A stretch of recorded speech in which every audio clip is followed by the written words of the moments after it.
आज एउटा चर्चा इजरायलको बारेमा। केही दिन अगाडि मानवीय सहयोगको निम्ति भनेर एउटा युद्धविराम भएको थियो। युद्धविराम सकिएपछि इजरायलले युद्धविराम थप्न मानेन र फेरि हमला सुरु गर्यो। इजरायलीहरूमा एउटा उन्माद छ पहिलेदेखि। त्यो उन्माद के हो भन्छ भने यहुदी भनेको संसारको सर्वश्रेष्ठ दिमाग भएको जाति हो, समुदाय हो र इजरायल भनेको यस्तो अभेद्य किल्ला हो जसभित्र एउटा चाहिँ झिँगो पनि पस्न सक्दैन, लामखुट्टे पनि पस्न सक्दैन।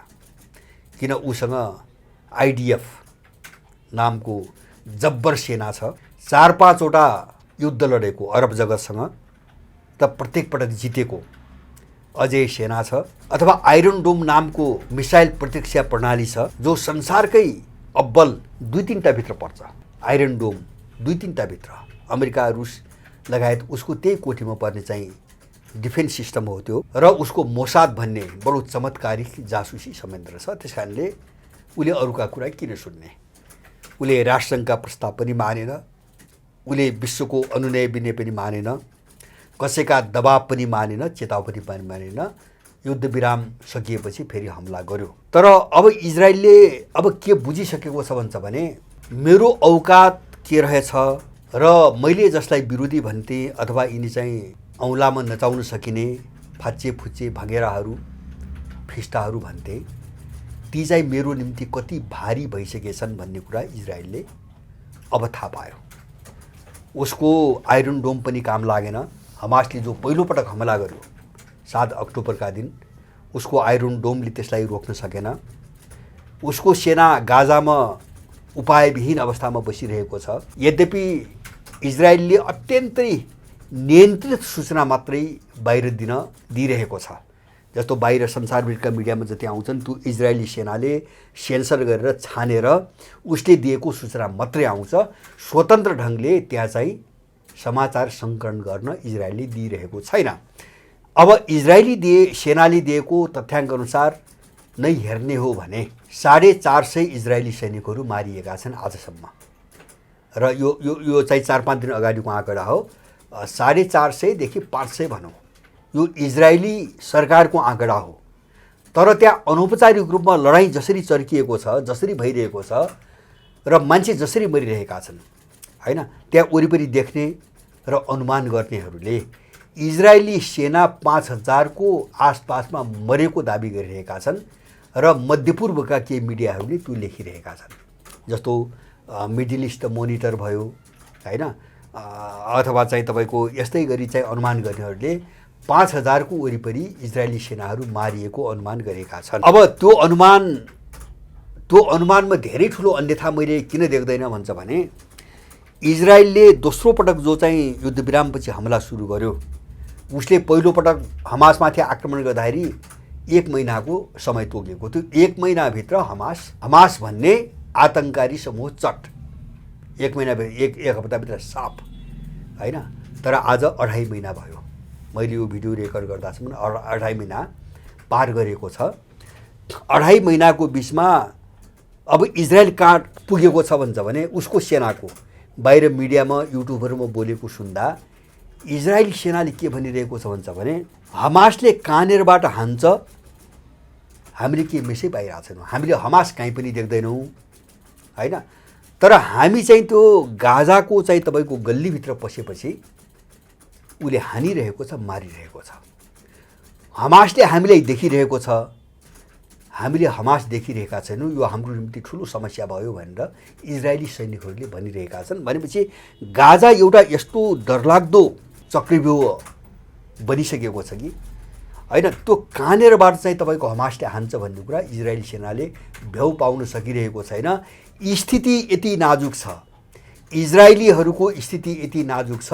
2.5 महिना गयो हैन, किन गाजा पट्टी भनेको सानो इलाका हो, केही किलोमिटर लम्बाइ, केही किलोमिटर चौडाइ, सायद मलाई लाग्छ त्यो 40-41 किलोमिटर वरिपरिको होला हैन।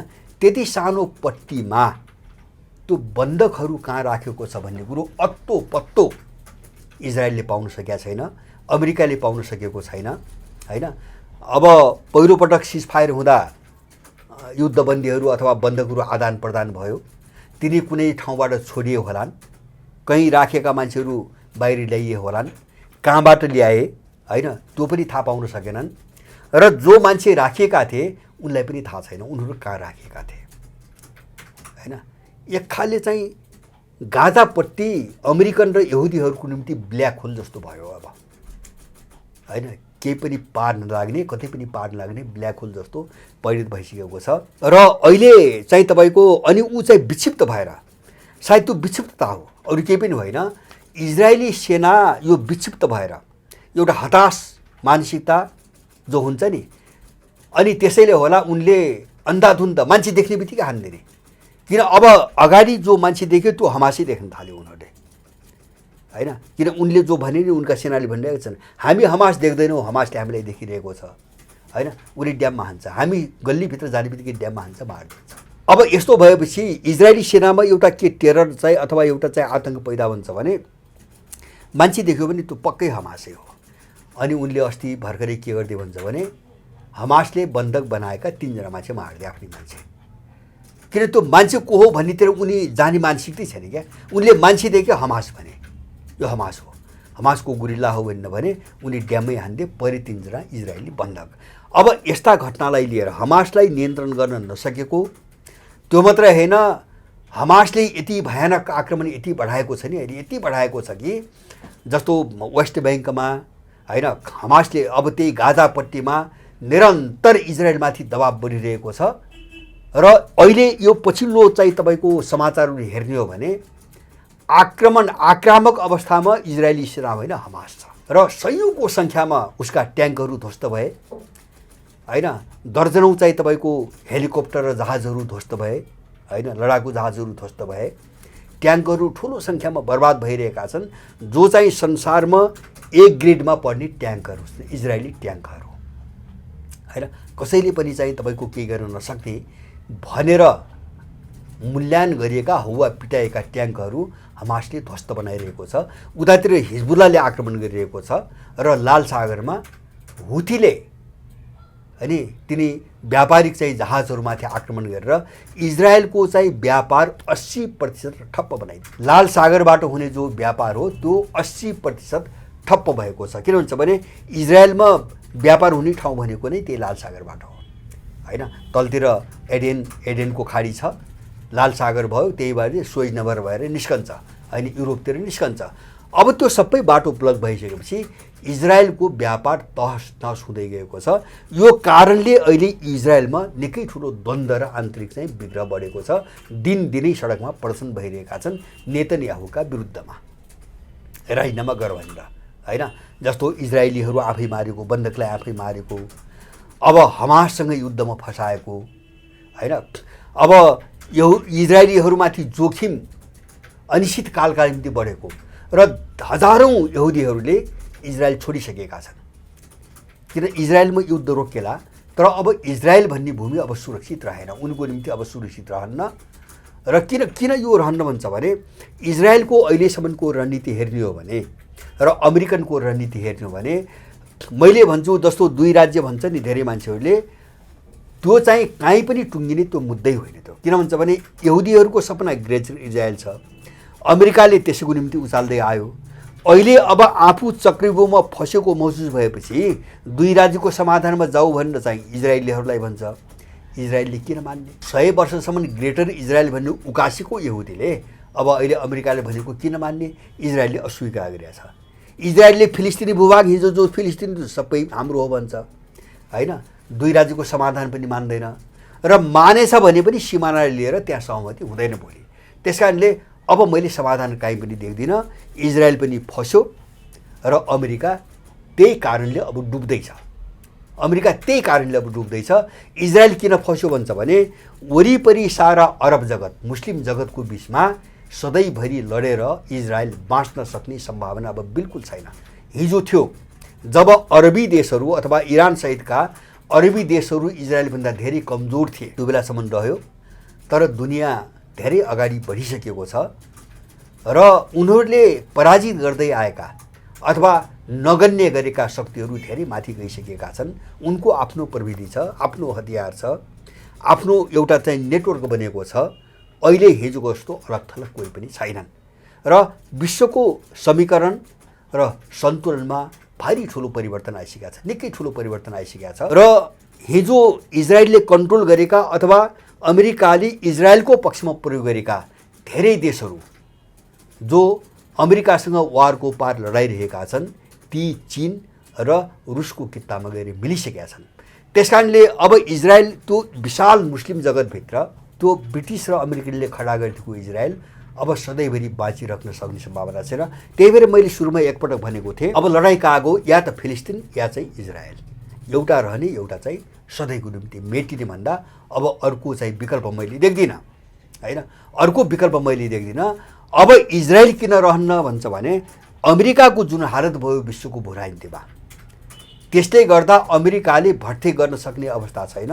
अमेरिकाको भर्तेक जुन दिन सकिन्छ त्यो दिन इजरायल गयो, सिद्धियो। त इजरायलले कहिले बचाउने होइन, यो अवस्था उसकै कारणले आएको। त्यही भएर मलाई लाग्छ हमासलाई जो विशाल अझै शक्ति देख्यो नि अहिले यहुदी सेनाले, इजरायलले जो देख्यो, यसपछि भर्खरै इजरायलले फेरि युद्धविरामको प्रस्ताव राखेको छ। हमासले इन्कार गर्यो। अब युद्धविरामको प्रस्ताव हमासले इन्कार गर्यो, स्थिति यहाँ आयो। हिजो लामो समयसम्म झन्डै 2 महिना इजरायलले मानेन युद्धविराम गर्ने भन्दा।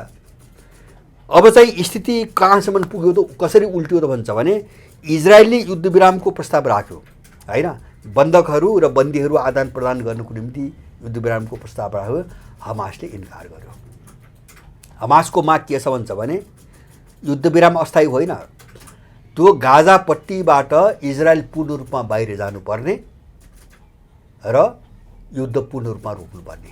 अब यो चाहिँ तपाईँको शर्तमा नआउँदासम्म युद्धविरामको पक्षमा हमास छैन, किन हमासले बुझेको छ इजरायल फस्यो। र लाल सागरमा पछिल्लो यो चाहिँ 2-3 दिन यताको जो घटना भयो नि, हुतीसँग लड्नको निम्ति अमेरिकाले 10वटा देशको एउटा गठबन्धन बनाएर जो लाल सागरमा जाने निर्णय गर्यो, त्यसले गर्दाखेरि लाल सागर एउटा डरलाग्दो युद्ध मोर्चामा परिणत भइसकेको छ।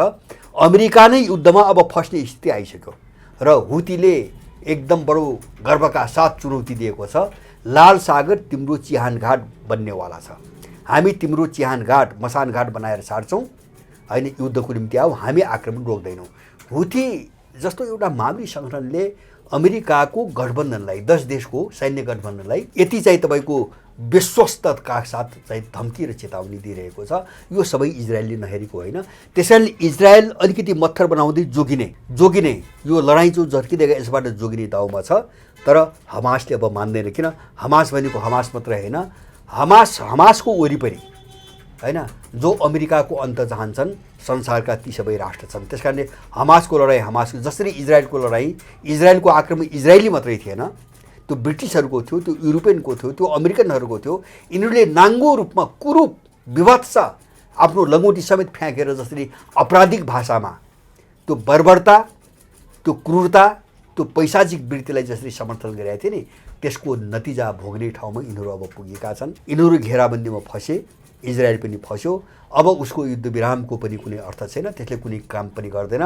हमासमाथि विजय हासिल गर्न त उसले सक्दैन, कुनै पनि हालतले अब सक्दैन। यिनले बल्ल हात हालिसकेपछि बुझे हामी कति ठुलो भ्रममा बाँचेका रहेछौँ र इजरायलको सायद मलाई लाग्छ बिस्तारै एकै दिन रातारात त यो स्थिति चाहिँ नआउला, तर इजरायलको सपना, यहुदीहरूको इजरायलको सपना सायद अब सदाको निम्ति अस्ताउँदैछ। जसरी अमेरिकन साम्राज्यवाद अस्ताउँदैछ, त्यसै गरी इजरायल, ग्रेटर इजरायल मात्रै होइन, अहिले भएको इजरायलको चाहिँ सपना पनि अब बिस्तारै चाहिँ तपाईँको एउटा दुःस्वप्नमा परिणत हुने चाहिँ स्थिति आउँदैछ। इजरायल निकै डराएको छ, जति हानि नोक्सानी भइरहेको छ त्यति डराउँदै गएको छ र अब हमाससँग पार लागिन्न सकिन्न। अब हमास कहाँ छ, कहाँ बसेर यत्रो लडाइँ लडिरहेछ, त्यो नै भ्याउ पाउनु ऊ सकिरहेको छैन हमासलाई जित्ने कसरी। त्यसकारणले उसले चाहिँ अहिले अस्थायी युद्धविरामको चाहिँ प्रस्ताव राखेको हो। अब चाहिँ अरूको हात माथि परिसक्यो, अब त्यो सम्भावना देखिन्न। विश्व एउटा निर्णायक वारपारको बिन्दुमा गयो। यही कडीले नै होइन विश्वको समग्र सन्तुलन र समीकरणलाई उथल पुथल र आकाश पाताल बनाउने सम्भावना एकदम प्रबल भएर गयो।